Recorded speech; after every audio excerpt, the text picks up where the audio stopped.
Good evening, everyone. Tax collectors and sinners were all drawing near to listen to Jesus. But the Pharisees and scribes began to complain, saying, "This man welcomes sinners and eats with them." So to them Jesus addressed this parable. Luke 15, verses 1 to 3. This is good news. Our Lord welcomes sinners and eats with them. For that reason, there is room at His table for you. Sometimes it's hard to admit that we are sinners. Of course, we know in our minds that we are. But our pride can easily lead us to justify our sin, downplay it, and conclude that we are not that bad after all. If you find yourself thinking this way, be careful. Doing so will make you like the Pharisees and the scribes in the passage above. Clearly, they did not see themselves as sinners, which is why they condemned Jesus for welcoming sinners and eating with them. The passage above comes from the beginning of chapter 15 of Luke's Gospel and serves as an introduction to three subsequent parables. First, our Lord tells the parable of the lost sheep, then the parable of the lost coin, and then the parable found in the rest of today's Gospel passage, the parable of the lost son. In the first parable, the shepherd who finds his lost sheep rejoices. In the second parable, the woman who finds her lost coin rejoices. And in the parable we read today, the father who finds his lost son rejoices and throws a party to celebrate. Return again to the passage above that introduces these three parables. Tax collectors and sinners were all drawing near to listen to Jesus. Once they drew near, Jesus spoke to them about the joy of finding that which was lost.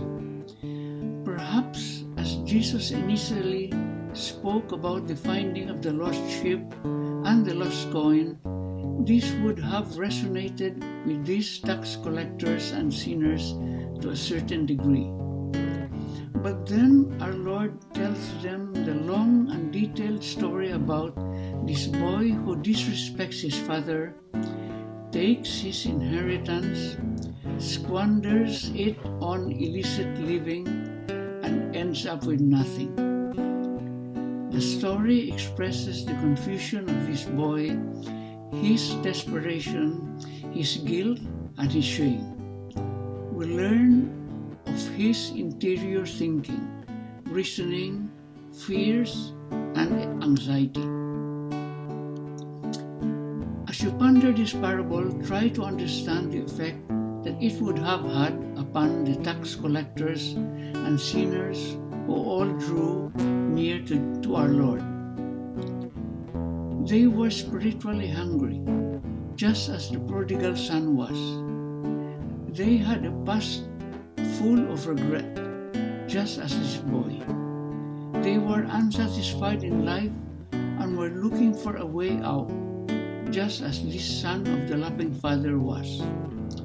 For these reasons, those tax collectors and sinners who drew near to Jesus would have been mesmerized by all that Jesus taught them and filled with hope that they too could share in the joy that was so generously bestowed upon this wayward son. Reflect today upon this touching image of these tax collectors and sinners drawing near to Jesus. Though they may have had certain fear and caution, they would have also had hope. Try to understand what they must have thought and felt as they heard the story of the Father's abundant mercy. Think about how they would have related as they discovered that there was hope for them too.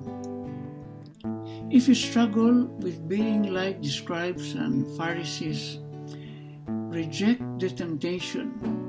Instead, see yourself as one of those sinners who drew near to our Lord, and you will be the cause of joy in the heart of the Father in heaven. And God bless you. Mga kapatid, sa pang-apat na linggo ng Kwaresma, mga linggo na kung saan pinagmumuni-munihan natin at pinagninilay-nilayan ang mga salita ng Diyos at ang daan patungo sa kanyang pasakit, kahirapan, kamatayan at muling pagkabuhay. Sa pang-apat na linggo ng Kwaresma, sumisento po tayo sa ating Ebanghelyo patungkol sa The Prodigal Son or Alibughang Anak. Kadalasan, pinapansin po natin ang ating pagtutok ay patungkol sa nakakabatang kapatid. Isang simbolo ng pagiging makasalanan. Isang simbolo ng isang tao na ligaw sa kanyang landas. Isang simbolo ng isang anak na namumutawi ang kanyang gustuhang mahiwalay, magkakaroon ng sariling direksyon, magkakaroon ng sariling diskarte sa kanyang buhay. Subalit malaman po natin na ikangay hindi po siya natagumpay. Siya'y pumaltos. Siya'y pumalya. Siya'y nawala. Siya'y naligaw po sa kanyang landasin. At yun pa man ang napaka-importanting bagay sa nakakabatang kapatid o sa libughang anak siya'y hindi na ikatubiling bumalik sa kanyang ama. Kahit man hindi na siya ituring na isang anak at kahit siya ituturing isa sa mga libin. Ito ang klaseng kilos o galaw ng isang taong nagsisi, ng isang taong nagpakumbaba, ng isang taong gustong bumalik sa yakap at init ng pagmamahal ng ating Panginoon Diyos. At ganun po, malaman natin na ikinagalak ito sa Diyos Ama. Nagalak ang Ama dahil bumalik ang isang libughang anak. Kinalimutan niyang lahat ng kanyang mga kasalanan. Kinalimutan niyang lahat ng kanyang kapalpakan.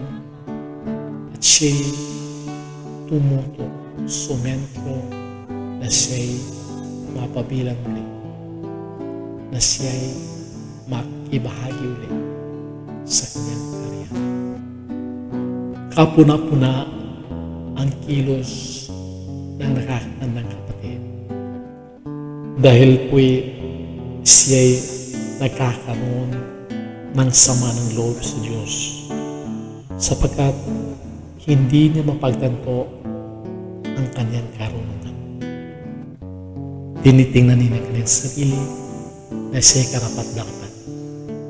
Tinitingnan niya ang kanyang sarili na siya'y mapabilang sa mga mababait, mapabilang sa mga huwarang anak na kung saan tahasang sumusunod, tahasang nakikinig, tahasang naging ulirang-anak sa loob ng maraming taon. Hindi po alintana natin na ang kanyang ikinikilos at galaw ay bukal sa kanyang kalooban ang pagiging mapagmataas, Bukasin ang kalooban, ang panganay pag-iisip na siya nakakahigit.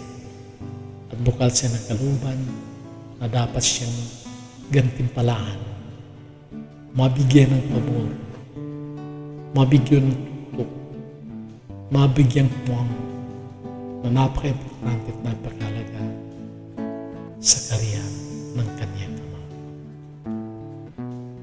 Subalit napaka-importante at napakahalaga, mga kapatid, ay ipinapakita ng Ama.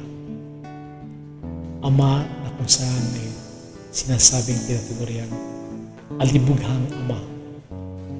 Alalumagay, alibuga siya sa kanyang pagmamahal.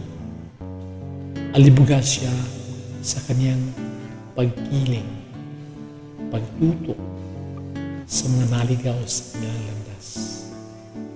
Handa niyang kalimutan ang pagkakamali ng tao. Kung tayo man ay makita natin, tayo nagbago, tayo nagsisisi, at tayo bumalik sa Kanya. Ito'y napaka-halaga, napaka-importante talinghaga para po sa ating lahat. Ngayon na una ito'y nagpapahiwati. Meron tayong Diyos Ama, handang magawad sa atin ng kapatawaran, hanggang magmahal sa atin muli, hanggang yumakap muli sa atin sa gitna ng ating pagkamakasalanan, sa gitna ng ating pagkalikaw ng landas. Ang Diyos ay nagpapatawad. Ang Diyos ay nagbabahagi ng kanyang awa sa bawat isa sa atin bilang mananampalataya.